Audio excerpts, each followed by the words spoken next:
Ассалаумағалейкум, арма қазақ елі. Аты жөнім Марғұлан Нұрданғазыұлы. Бүгін мен сіздерге маңызды әрі өзекті мәселемен үндеу жолдағалы отырмын. Бұл біздің жеріміздің тағдыры, ұрпағымыздың болашағы туралы мәселе. Қазақ жері ата-бабамыздың қаны төгілген ұрпаққа мирас болған қасиетті аманат. Бірақ бүгінде бұл аманатқа қауіп төніп тұр.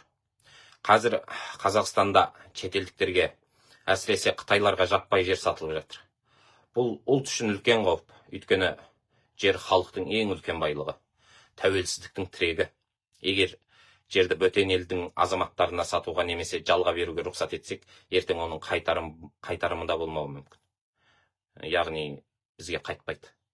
Бұған дейін де халық жер мәселесінде өз наразылығын білдірді. 2016 жылы бүкіл ел бойынша халық жерді шетелдіктерге жалға беруге қарсы шықты. Сол кезде біздің үніміз естілді. Бірақ қазір бұл мәселе қайта көтеріліп жатыр. Ең өкініштісі, бұл шешімдер халықпен ақылдаспай, үнсіз қабылданып жатқан сияқты. Біз мұндай жағдайға жол бере алмаймыз. Осыған байланысты мен Марғұлан Нұрданғазыұлы Қазақстан билігіне, президент Қасым-Жомарт Тоқаевқа және парламентке нақты талап қоямын.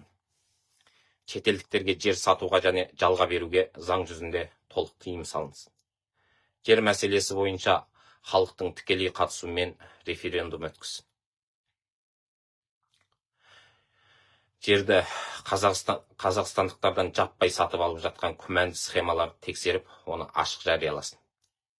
Егер билік бұл талаптарды орындамаса, біз халық өз құқығымызды қорғау үшін заңды жолмен күресеміз.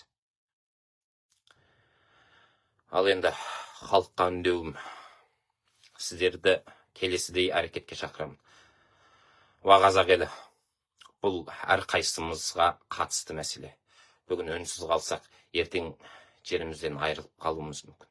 Сондықтан мен сіздерді осы менің жанайқайымды, үндеуімді қолдап, пікір білдіруге, бөлісуге шақырамын.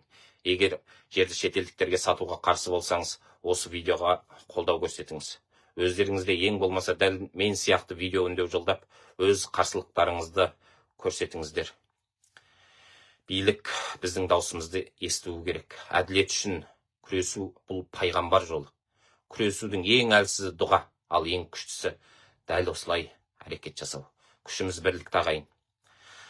Жерімізді сақтап қалу әр қазақтың парызы. Біз бірігіп, болашақ ұрпақ үшін күресуге тиіспіз. Қазақтың жер қазаққа ғана тиесілі. Рахмет ағайын. Таратыңыздар.